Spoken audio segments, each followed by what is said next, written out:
This really nice supercharged Audi S4 was dumped at auction, with the seller disclosing an issue with its transmission.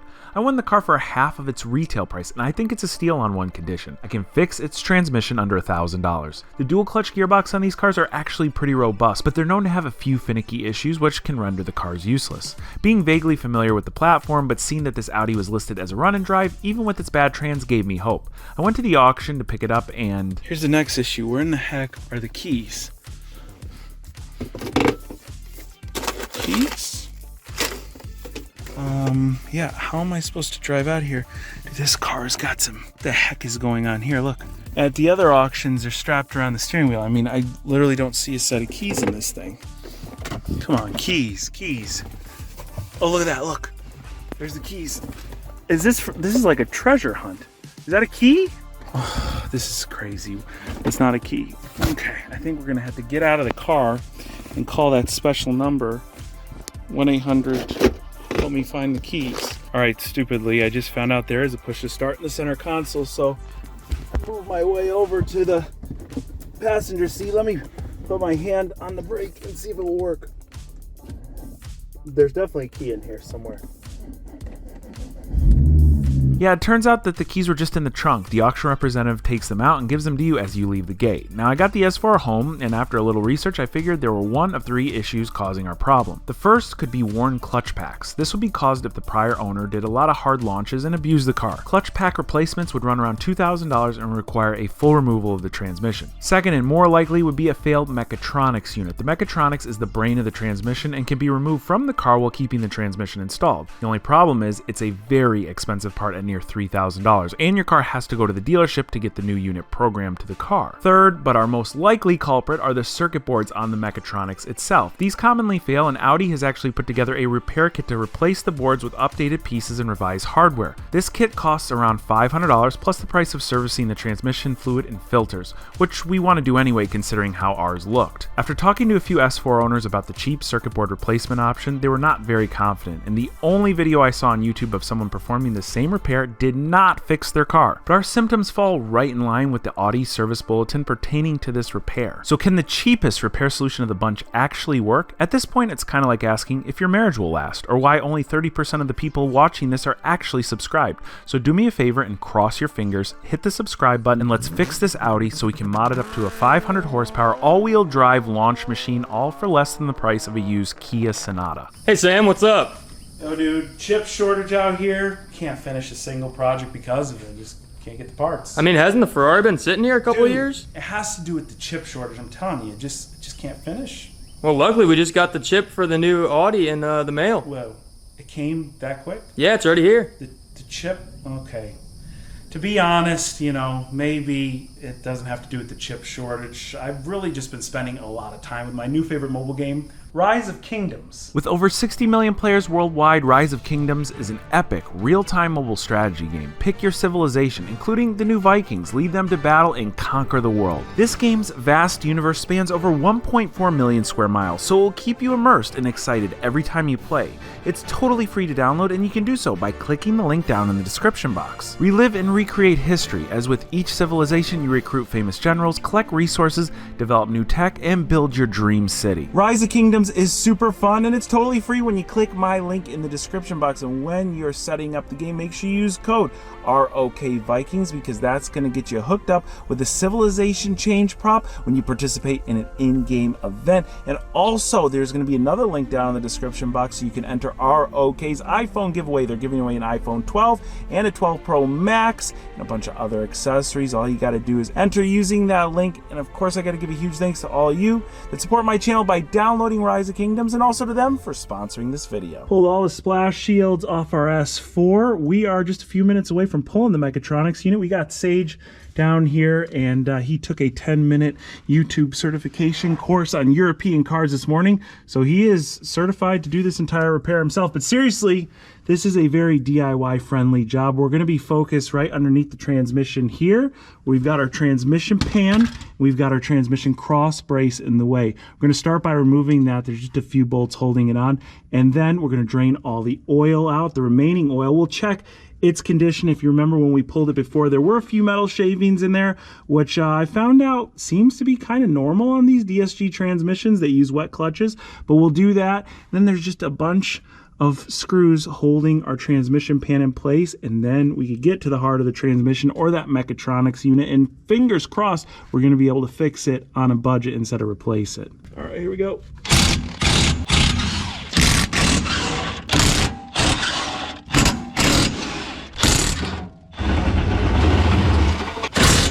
Oh, there it goes. All right, cool. With that cross brace down, look, it looks like the hoses are being held on.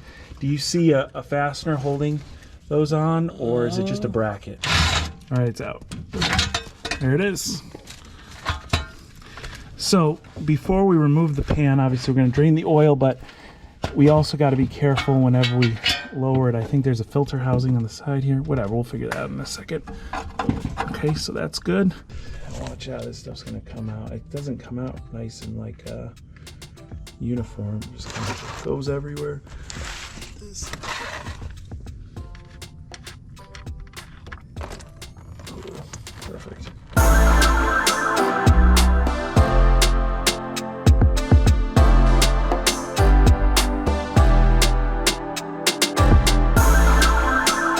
Now, you going to give me that? I'll zip that one out.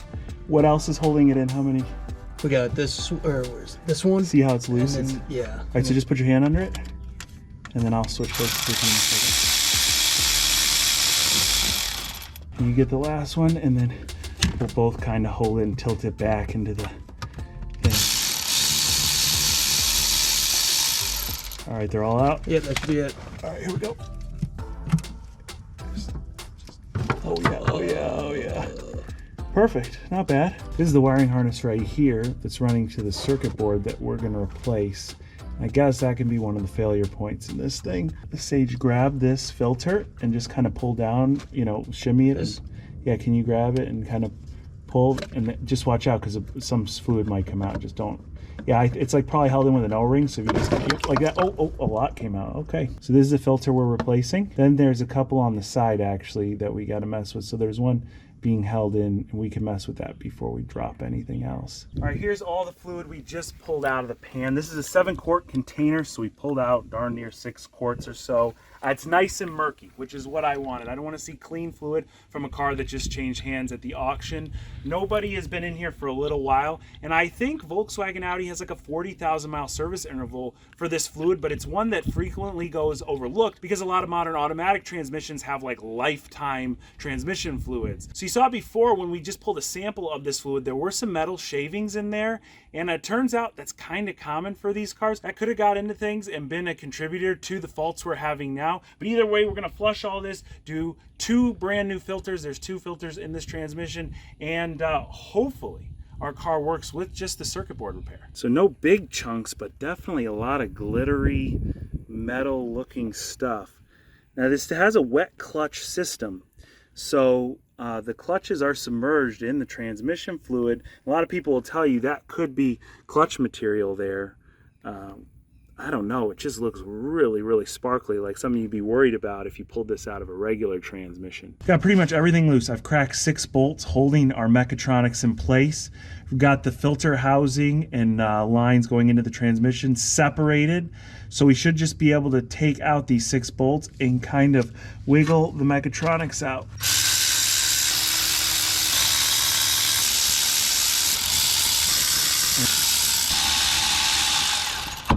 Drop, and let's get this thing out. Go ahead, drop it down a little bit, see if it can push it more your way. I got my arm under it. See, this pipe came out. Oh, it did drop.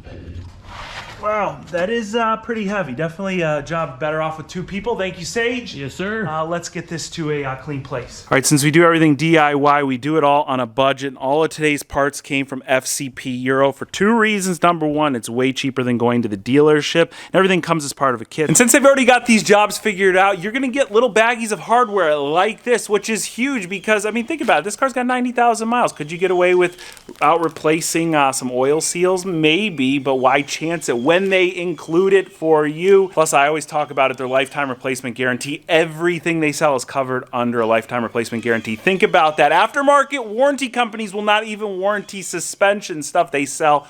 Every single suspension component for any car like this. So if you are DIYing something on your European car, you need to shop at FCP Euro. So I want to thank them very much for just being a great asset, and also they were huge in supporting the E39 build by providing all the parts for it. So again, thank you so much, FCP. Check them out. All right, here's the mechatronics. This is responsible for like 90% of DSG issues, at least what I'm reading online. The mechatronics is what fails most, and a lot of dealerships will replace this entire unit, but if you look at it, it's quite modular. What we're focused in on is right here, this circuit board. So there's one right here and one right here, but after doing a lot of research online, if you have things like clutch slipping, or if you have some wonky shifting, that can actually be caused by the actuators that are installed all over this thing. And if you look, it's really modular. These actuators pop right out. They're just bolted in a bunch of places. So this is a unit that can be rebuilt. And I actually found a few services online that will rebuild these. So my fingers are crossed that our circuit board is going to take care of the issue on the first go around, especially with the codes that we've generated and the symptoms we're experiencing. But if we need to take it further, it came out in only about an hour, and there's a lot of other solutions to get this thing repaired on a budget. I'm going to start by removing this circuit board here, and it's really just held in with a bunch of T20 Torx screws. So I'm just going to loosen them, and then we'll zip them all out.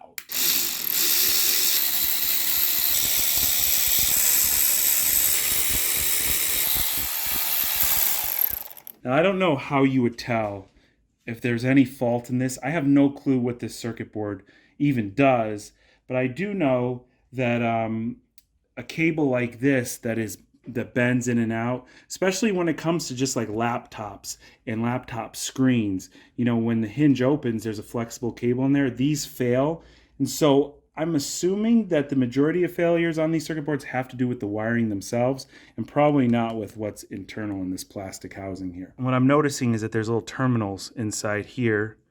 Now, I don't know if those are just for holding it in place, or they actually make some sort of electrical connector to the solenoids here on the side. And you could see those solenoids? They're held in by 2 screws. And so each one of these solenoids probably assists in actuating a gear, and you could just unbolt these, say that you had a failed one, and replace it. Again, at the dealership they would never do that. They'd replace this entire unit, but this is definitely a unit that can be worked on and rebuilt as long as you know what you're doing. And clearly I don't know what I'm doing. But the good thing is FCP Euro carries all this stuff when it comes to doing the general mechatronics repair. This is the OEM Volkswagen mechatronics repair kit. So it comes with not just the circuit boards, but all new hardware. And it even comes with these little bushings that sit in between the solenoids and the connectors themselves. So we're gonna go and just redo all of the hardware side of things first. We'll set our new circuit boards in place, and then it just goes right back up in the car. I mean, this is literally once this is out, a 20-minute repair.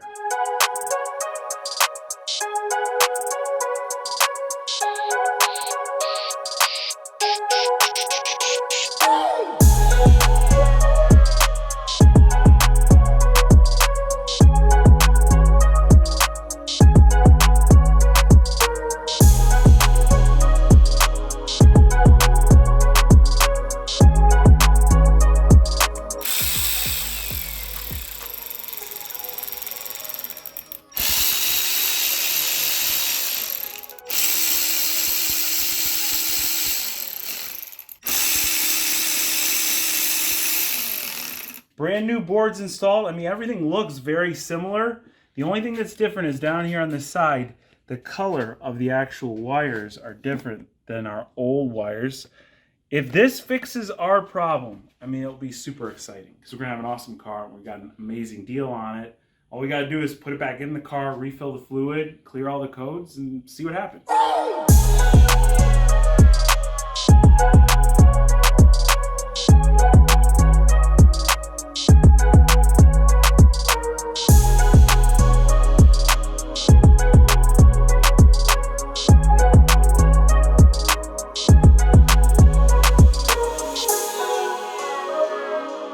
See how much we just struggled with that? All you have to do is there's these little selector things right above where the mechatronics sits, and you got to set them all in neutral, and the thing literally just goes right back up in place. So we put it up 3 or 4 times, and yeah, it didn't want to go in. Luckily, you know, you don't force anything, and it went back nice. So we got to torque all these ones back to spec, because these are important bolts holding this in place, and we've got to make sure that all of our piping is in a good spot down here, because it all needs to obviously be connected so everything flows. We're going to replace all the filters, the main one here, the external one here, and then we're ready to fill this with fluid and see if that fixed our problem. Sage, you see this external filter I'm putting up here? Yeah. You realize that it is under now a lifetime warranty because I got it from FCP Euro. Like, this is literally warranted, so if it ever stops filtering out the particles from this transmission, you saw how many metal flakes were in this transmission, so it will. This has a limited lifespan. You just send it right back? Dude, yes, you do. Now, I don't encourage anybody to do that with something like a filter, but literally everything they sell is under a lifetime replacement guarantee.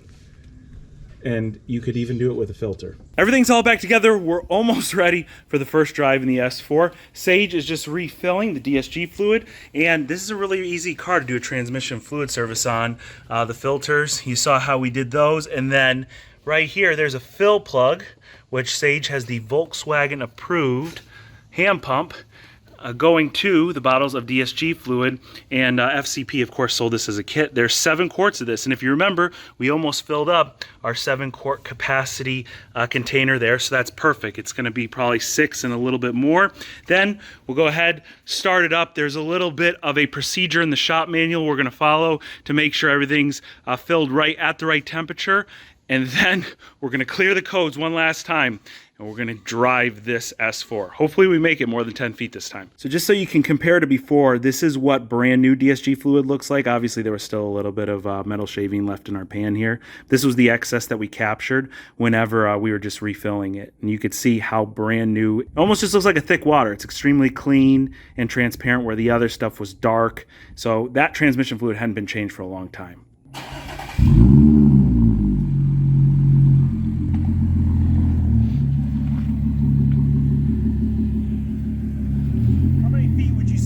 That I just moved? Probably 15, 20. That's more than we moved before. Nothing's popped up yet, so you know what we're gonna do? What are we gonna do? You live like an hour and a half from here. We're gonna take you home. We're gonna take me home. In this car? In this car. Okay. It's gonna make it. I hope so. Well, let's go. I'm excited. All right, here we go. Now check this out. I'm gonna put it in manual mode, and look, it says M1 on the dash. It never did that before.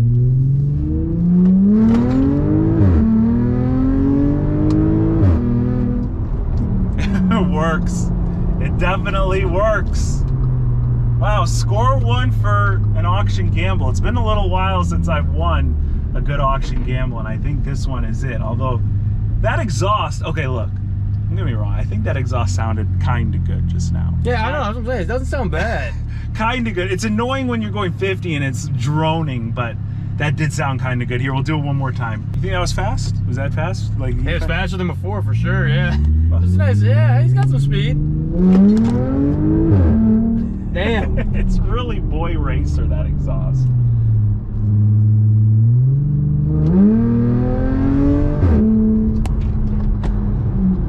Fun. It's a nice No, this car. is actually dope. Yeah, for the money, it's really nice. But we gotta do something with that exhaust. Yeah. And what do you think about adding like another 200 horsepower to it? I think that would make this a lot more fun. Yeah, we're definitely gonna tune this car. We've gotta do some modifications. This car is something that, like, literally, Sage, you saw what that took us to do the whole mechatronics repair. To mod this car, you could do it in probably half the amount of time it took us to do that mechatronics repair. A couple pulleys. While we're in there, we'll do a little bit of a tune-up, spark plugs and things like that. And in a day, we're gonna gain like darn close to 200 horsepower. Yeah, that sounds good. It's a great car, it just that exhaust is horrendous. So we're gonna fix that. Horsepower, tune-up, windshield. I don't know, I think we got a good one here. This is the sort of stuff I love. DIY friendly. We repaired it in, well, cumulatively a day. And when it's all done, I'll have about $1,000 into this car between the windshield and the repair on the mechatronics. And then we can have some fun. We're gonna mod the heck out of it, like I said. We're gonna start with that exhaust, and you know I love army tricks because, well, you can turn that noise up when you want to, and then you can close the valves whenever you just wanna drive and you don't want that drone. If you have any modification suggestions for the S4, let me know down in the comments. I mean, if you think about the value in this car, it's gonna be in the very low teens, all sorted. It's a way better value than, say, like a Golf R, which are still trading in the mid to high 20s. Completely different car, but I'm just telling you the value is in the S4. So if you're looking for a seriously fun car on a budget, try and find one of these with the busted transmission, but do a little bit more research before. Don't necessarily just roll the dice like I did. Now guys, I mentioned it earlier in the video, only about 30% of you watching are actually subscribed to the channel. So if you enjoy these sort of auction gambles, I've got many more to come. Make sure you're subscribed, and also if you're not already following me on Instagram, where I've been posting updates to the S4 and any other projects I'm working on there before it goes live here on YouTube, well, just follow me at SamCrack. And guys, I want to thank each and every one of you for watching today. I'll catch you very soon.